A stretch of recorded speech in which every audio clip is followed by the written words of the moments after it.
Hey, my name is Travis Tarpey. Today I'm going to be demonstrating how to change the belt out on a Kirby Sentria vacuum.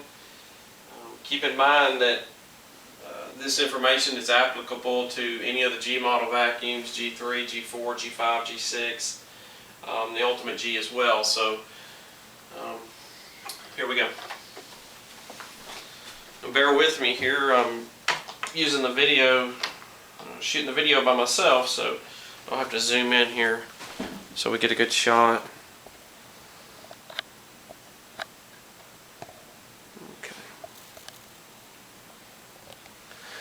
The first thing we're going to do is just lift the headlight bezel.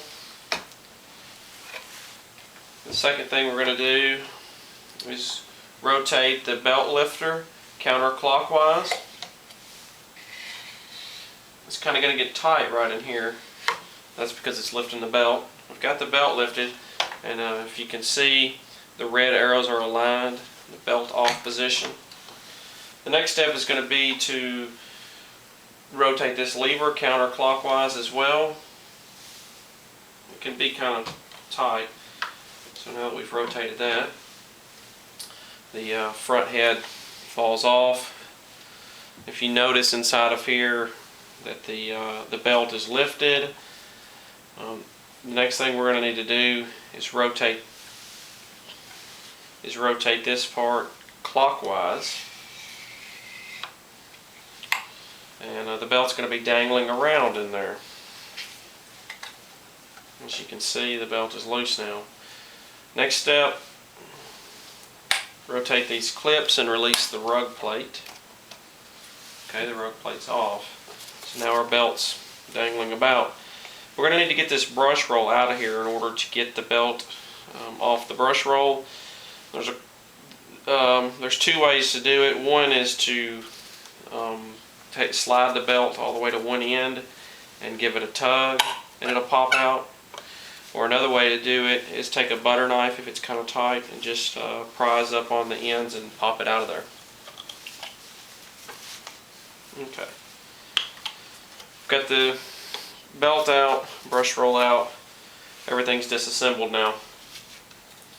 So to reinstall the belt, what we will do is take our new belt, which this is a new belt already, slide it back on the brush roll,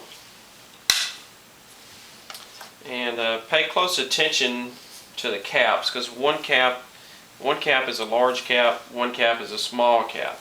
The large cap goes down on this end and the small cap on this end.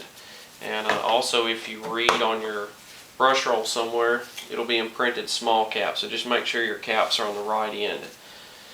Another thing is make sure that this little magnet is aligned with this piece. That will allow your green LED light to work properly. The only other tip that I have is pay attention to your numbers on here.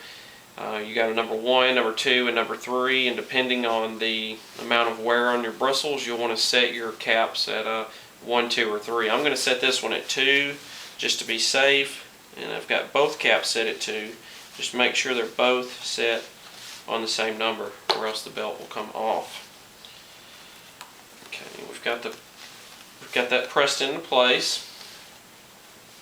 We're going to kind of get our belt back in the middle and hold it like so. And rotate this over, and if we look, we can kind of see in that hole that our belt's in there.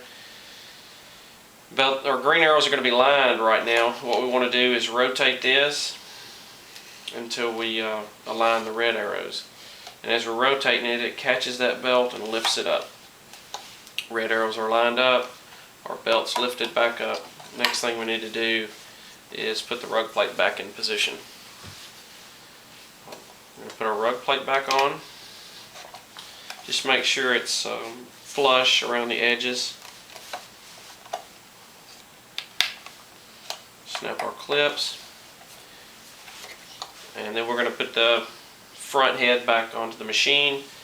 It's important to pay attention to these two notches as they will line up with these two tabs.